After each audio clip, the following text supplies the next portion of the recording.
naas dialami Heldiansyah, seorang petambak udang di Desa Bumi Pratama Mandira, Kabupaten Oki, tewas diterkam buaya saat hendak memanen udang di tambak miliknya.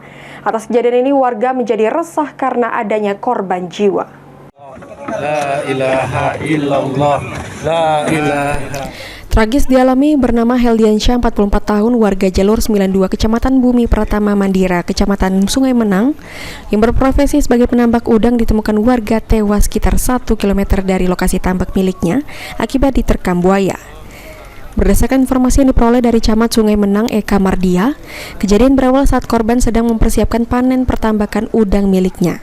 Saat korban hendak menutup saluran elbow di kanal dekat rumah untuk pengeringan proses panen, tiba-tiba korban diterkam dan diseret oleh buaya sejauh 1 km. Kejadian ini bahkan disaksikan istrinya pada pukul 5 subuh dan korban ditemukan pada pukul 11 malam. Warga di Sungai Desa Bumi Pratama Mandira merupakan mayoritas sebagai petambak udang merasa terancam karena sungai tersebut dihuni oleh ratusan buaya yang memang habitatnya sejak lama di kawasan tersebut. Perlunya perlindungan terhadap warga setempat, Sekretaris Daerah Agon Komering Ilir Muhammad Refli meminta agar warga sekitar untuk mengurangi aktivitas di dekat sungai.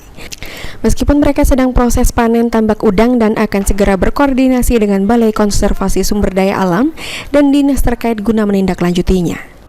Kami akan ambil langkah-langkah, kami akan melakukan koordinasi dengan yang terkait dalam hal ini kan ada kalau dari kita dari Pemkab ya pasti setelah kita akan juga akan koordinasikan dengan camatnya, dengan kades yang bersangkutan, dengan pihak Polres, dengan Penangkaran buaya. Sebenarnya melakukan koordinasi dengan pihak ini ya, dengan kades. Himbauannya Kak untuk sementara waktu Kak, hindari dulu, jangan sampai ya bermain di sekitar sungai atau aktivitas di. Karena sekarang mereka ini lagi sedang panen nggak? Panen udang.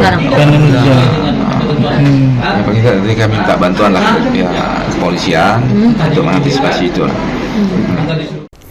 Novan Wijaya, PAL TV.